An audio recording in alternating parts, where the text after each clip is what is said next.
Story of the God of Water. Genre, fantasy, spiritual adventure. Chapter 1, Whispers from the Underworld.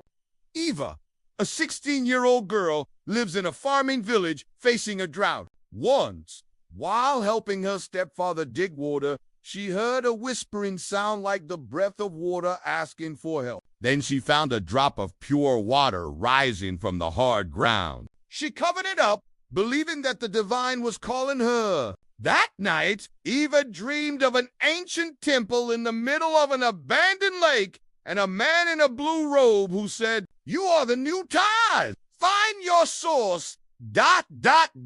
Chapter 2, Temple of Remembrance. Eva traveled to the ancient Temple of Forest, which had become a shattered heap of earth. She met Renzel, the last priest of the water religion, who used to be a wandering knight. He believed that Eva was the chosen one. According to an old prophecy, in the temple there was an inscription that said that the god Nyrios had withdrawn from the world when humans began using water, magic, to gain power. Instead of taking care of nature, Renzel gave her a map to the first source, said to be where the gods buried their hearts. Chapter 3, The Sound of Silent Waves. While traveling through a land that used to be the sea, Eva and Renzel are ambushed by desert bandits before receiving help from the mysterious mercenary Cain. Cain accepts a job from a wealthy merchant who wants an underground water source. He begins to question what Eva sees when a drop of water drips from her hand and revives a long-dead tree. He decides to join the journey. Chapter 4, Aquina of the Shadows. They arrive at the crying forest, shrouded in silver mist, where they meet a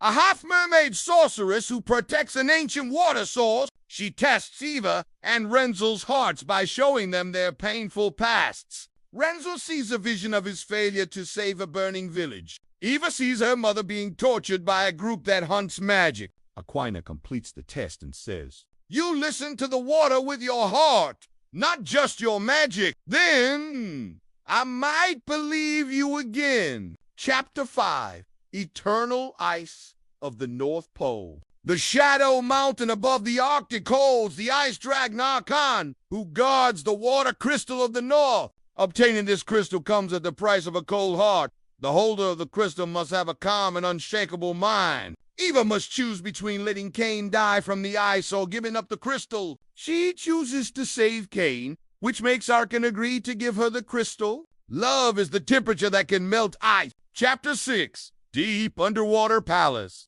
The group travels to the mermaid palace under the ocean. Aquina confronts her former mother, who has become a mermaid. Ghost blames her daughter for abandoning her comrades to live with humans. Eva helps Aquina face her fears, and the mermaid spirit gives her the underwater crystal, along with a warning. Know that a single tear can sink an entire city. Use water wisely. Chapter 7, City of Poisonous Fog. In the city of the former Technovate Empire, they find a crystal that is being used to power a water extraction machine, causing atmospheric pollution. Cain saves a group of orphans from water poisoning. He began to transform from a faithless person into a sacrifice. Eva used magic to purify the entire city and got the crystal back. Chapter 8, Shadow Enemy. Drevin made his full appearance in this chapter for the first time. He used to be Renzel's teacher, but turned to dark magic to extract pure water to create a fake magical city. He offered to help Eva create a new world without gods. Eva firmly refused. Gods are not rulers, but mirrors of our hearts. Chapter 9, Lost Voice. After getting the last crystal, they returned to place it on a platform in Lake Bar. A violent storm poured down, and water flowed back across the land. Nyrios appeared in a translucent form, communicating directly with Eva. Humans used to listen to us, but stopped because the voice of greed was too loud. He granted her the blessing of being the connector of the spiritual stream, the only one who still listened to the sound of water. Chapter 10, Dreven's Redemption. Drevin tried to seize the crystal, but the power of the god Nyrios made him see images of people suffering from his own actions. He shed tears and begged for forgiveness. Eva picked up his teardrop and said, "If your tears still contain sorrow, you are still human." The god Nyrios let him go without punishment, but took away all his power and let him start a new life. Chapter 11. The Seed of Tomorrow. The rain began to fall again across the land. The villagers built canals and planted new crops. The water returned, but the people changed. They began to learn to take what is enough, not use it all. Aquina built a natural magic dam. Cain opened a school of water arts for children. Renzel became a new priestess of morality. Eva traveled throughout Aquaria to listen to the water and teach others to listen to it as well. Chapter 12. Deep Sea Mermaid City. After the first rain falls across the continent, Eva and her group traveled to Satherion, an underwater mermaid city that has long been cut off from the outside world, as a half-mermaid Aquina is confronted with her past once again.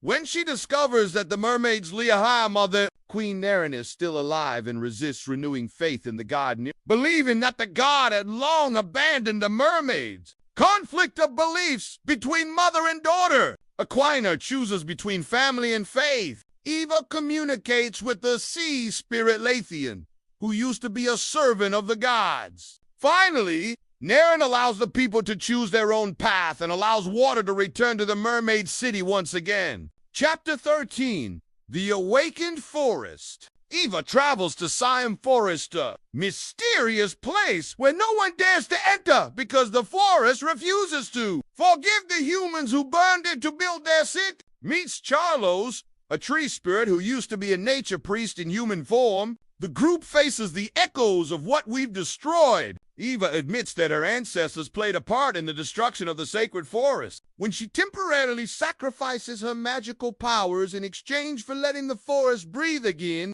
the forest allows the pure waters beneath the ground to flow back into the main river. Chapter 14.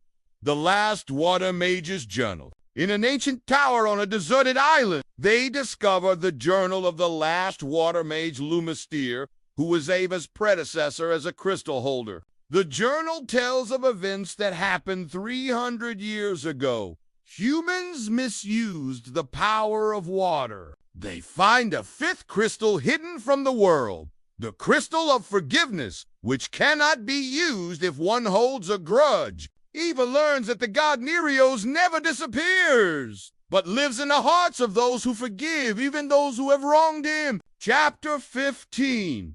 The Silence of the Sky. Eva begins to hear the sound of thunder instead of water. She finds that the element of sky is starting to imbalance because the power of water is recovering too quickly. Meet Havel, the god of thunder, who is hot-tempered and fears that the water will once again overwhelm the heavens. Eva must negotiate not with power but with listening. Receives a drop from the sky, the final drop that unites the elements of sky and water. This is a message that the world can only be balanced if the elements learn to coexist, not compete. Chapter 16. The Purification Ritual of the Eternal Water. Now Eva is invited back to Lake Varese to perform the rite of purification of the eternal water that will connect the waters of all continents.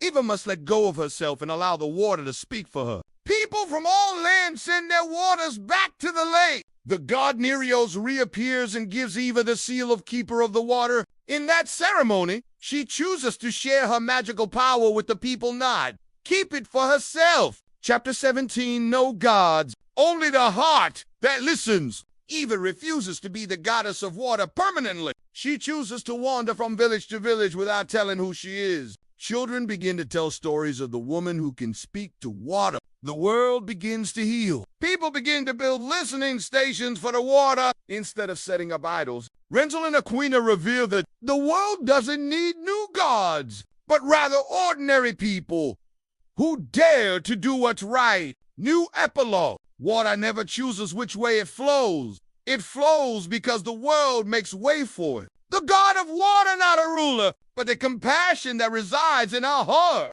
Listen to the sound of water before using it. Listen to your heart before judging anyone. Listen to the sound of the word before it is silent forever.